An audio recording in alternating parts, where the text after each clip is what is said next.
Ito na pinag-uusapan po sa buong mundo ngayon si Miss Kathryn Bernardo bilang bagong new box office records o kanyang mga box office records na movie na talagang pinag-uusapan po sa lahat ng dako ng mundo ngayon dahil even po yung mga other media sa ibang bansa ay talagang sobrang hangang-hanga sila sa napakaganda na records ni Miss Kathryn. Pero alam niyo po ba sa isang article po na ipinost si Miss Kathryn Bernardo na tinaguri ang red or green flag.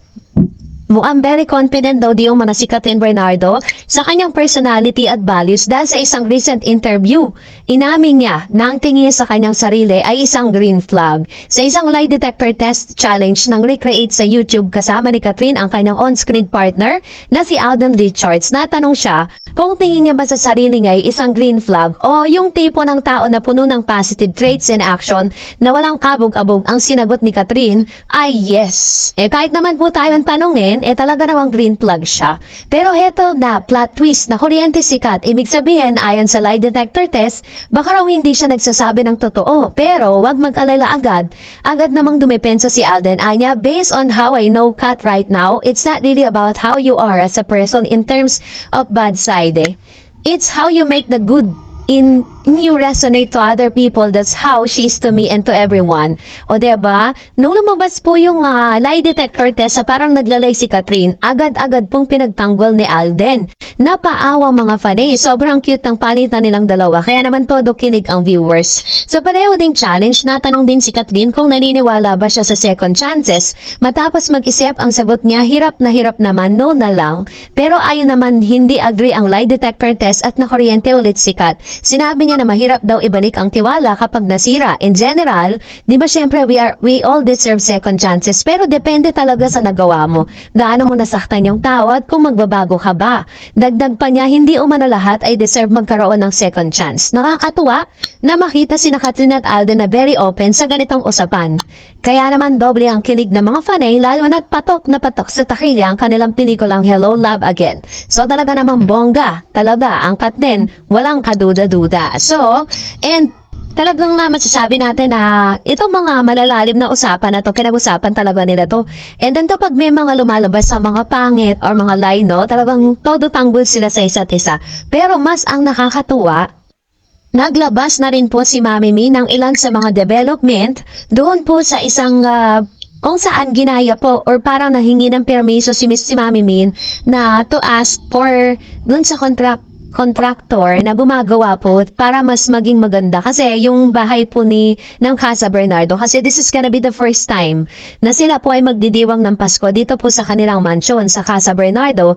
At dito ay nakita ni Mami Min na napakaganda ng bahay nga nitong si Alden Richards sa Laguna at agad po siyang nagpa-ask to have the contact numbers nito pong gumagawa ng mga lights na ito. And ito po yung naging development, kaya naman pala nananahimik ang Bernardo fam dahil busy po sila sa pagpapaganda ng kanilang mansyon. Kasi syempre dapat maging espesyal ang kanilang celebration ng Christmas because first time po ito.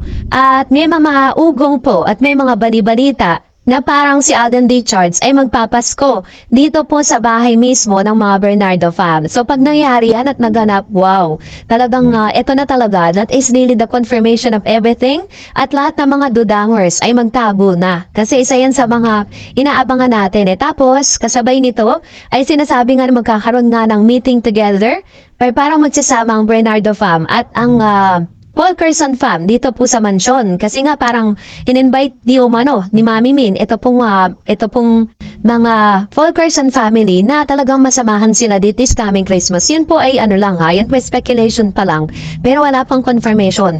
Magkakaroon ng nakagiging makatotohanan yan pag naganap na yan this coming Christmas. Pero base po sa mga statement kasi parang nagpapahiwatig na magkakaroon nga ng ganong senaryo between Kathryn, between Bernardo family and Fulkerson fam. So nakakatuwa lang kasi kahit po tapos na yung kanilang yung kanilang promo, yung kanila po mga ginagawa while they're doing their movies, but still hindi po napuputol yung kanilang communication. Still, ganun pa din, ganun pa rin sila kaklingi sa isa't isa. Hindi man ito na ipapublicize, but still, we believe na ongoing pa rin ang communication ni Kat at ni Alden Richards. So, antay na lang natin ang pa-press con. Sana nga bago matapos ang ito pong taon na ito ay may good news na po mai-announce itong si Catherine at si Alden Richards na pinakaantay ng lahat.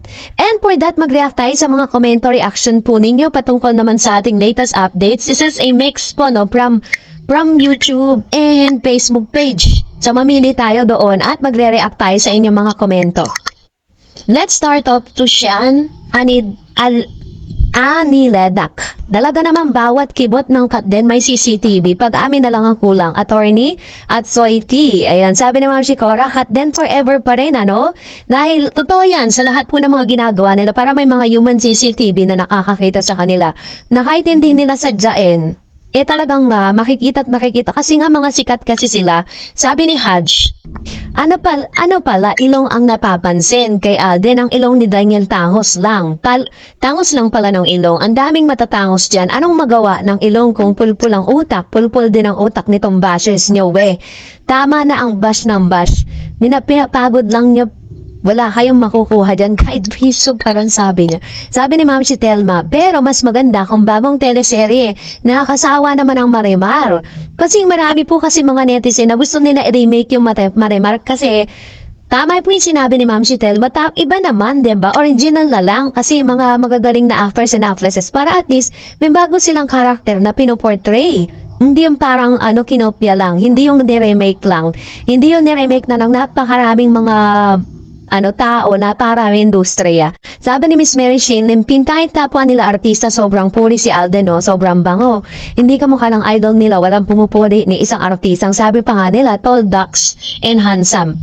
Hindi ka mukha ng idol nilang Jutes lang. Ayun.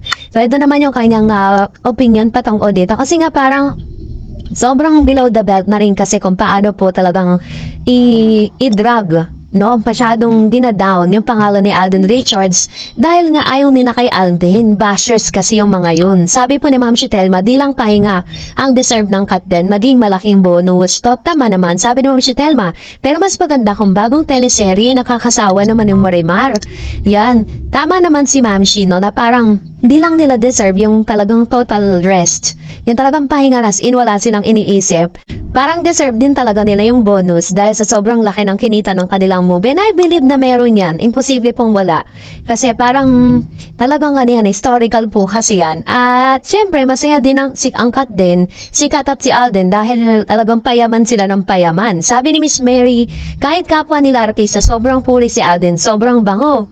Yan sinabi niya to, parang hindi natin mapaniwalaan na parang dinudubyot nila. Parang binabardagol nila si Alden dun sa kanilang kingdom. Kasi yung na yon, yung Facebook page na yon, fan page po kasi ni DJ yon. Kaya talagang wala silang sasabing maganda kay Alden.